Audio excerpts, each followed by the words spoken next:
So before COVID, our shelter model was a rotation model where we spent a week at a time in different churches in the evening and the day center during the day. There is hosts at the church sites each evening, different people with the families, and then there's also the people in the office here where the day center is. Pre-pandemic seemed to be a very easy running system, and we knew what was expected of us. Our group knew that we had to do a meal, what time, and where to deliver. Pre-COVID, I loved to stay the night with the guests. We actually used to, in the little worship center that the little kids do every Sunday, we would set up a little living room. So if they wanted some rocking chairs or a rug, maybe put some books or toys in that area too, just so it feels more homey and not just white walls around them.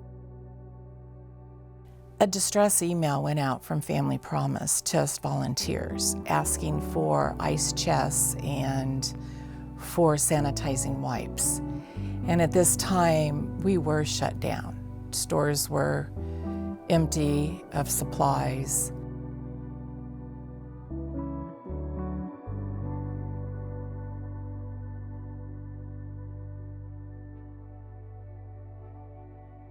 When COVID happened, none of us knew what was going on. Nobody knew what to expect or what to do. And I really had to work with them on keeping them calm and getting as much information as I could to give them good information. It was a bit of an unknown how we would greet the family at the door, what type of meal and how we would deliver it. And then it was a bit, maybe a challenge or maybe distressing that we didn't have contact, didn't get to talk to the family.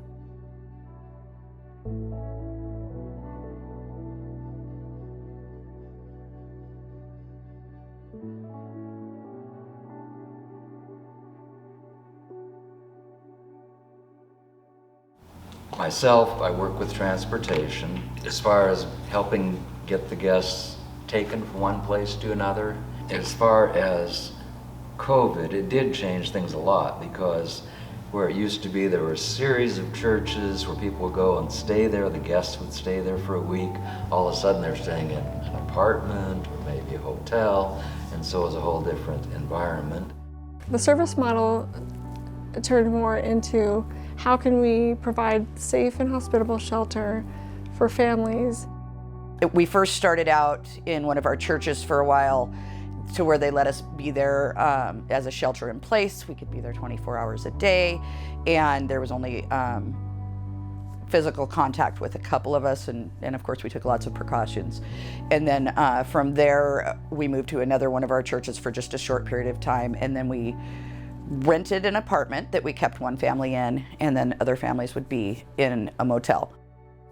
During the pandemic, they didn't really have a lot of volunteers going, but since they've reopened and stuff, both my husband and I have had a chance to do meals, to do overnight hosting.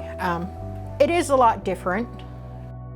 With the meals, you can keep it with each family, and we have it set up where they're not sitting close across a table from each other. We're still there.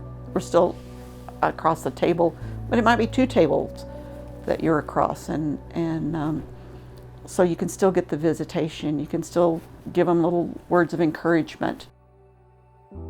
I guess in every crisis, I'm always told that there is an opportunity, and well, all of a sudden, our building was kind of lonely, and we used it as an opportunity to do some things in our facility that would especially be useful for Family Promise. There's always somebody on call, so if there's something that's happening, somebody gets ill, something maybe doesn't feel as secure, you can always contact the on-call personnel. And so there's always backup, and that's been the plus. My favorite thing about hosting is I get to learn tons of things about just people in the area, or another way of putting that is it's kind of a humbling experience, because it's like these people are just like me, but they're going through a really tough time, and it just it's neat to have a very human interaction with them. Cooking, a lot of cooking, because I kind of enjoy that.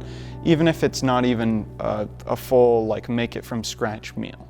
It's always fun to, like, arrange different dishes so that they look nice, make it presentable, make sure everyone gets what they want, know what the dietary restrictions are. I really enjoy trying to make the beds more like if we find out if there's like a mom and dad and there's a child in the room, then we're like, oh, we're gonna do this, this, this, and say we wanna put like 2 beds together because it's a couple. We're like, oh, we'll put like these 2 elephants together, and we're like, oh, they look like a little family and everything. I would like doing that, like putting, matching the towels with the beds. We at the bookstore are very pro-literacy. It's kind of a pilot program. What I'm trying to do is bring 3 or 4 books that are age appropriate and then let them pick 2. Because one's not enough, because I'm a book geek. You can never have one. But then let them have a choice within that. Kids like a new book. Just being able to interact with them, and especially the kids, they're so much fun.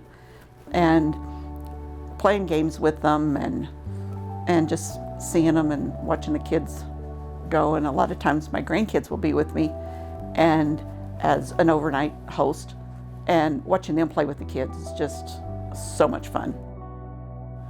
We need those volunteers to have that human contact so that they understand through no fault of their own, these people are homeless. And learning not to judge them is essential to our community. Everybody can help all the time. COVID doesn't make you not able to help. I volunteer with Family Promise because it's the right thing to do. The bonds, the connections that you make with these families in such a short amount of time is just, it's something you can't describe. It takes a village to help one another, and it gives us an appreciation for just how much work is needed. To me, volunteers are the crux of Family Promise. You know, without the volunteer community and churches and individuals bringing meals and spending time with the families, it really would fall apart. You get to help them. You get to watch them grow as a family. But here's a chance in a very safe environment to do something, and to do something is better than to do nothing. If it fills my heart, it makes my heart smile. And I definitely would love to see more people do the same. I'm really excited that through this process and ongoing that we did not give up.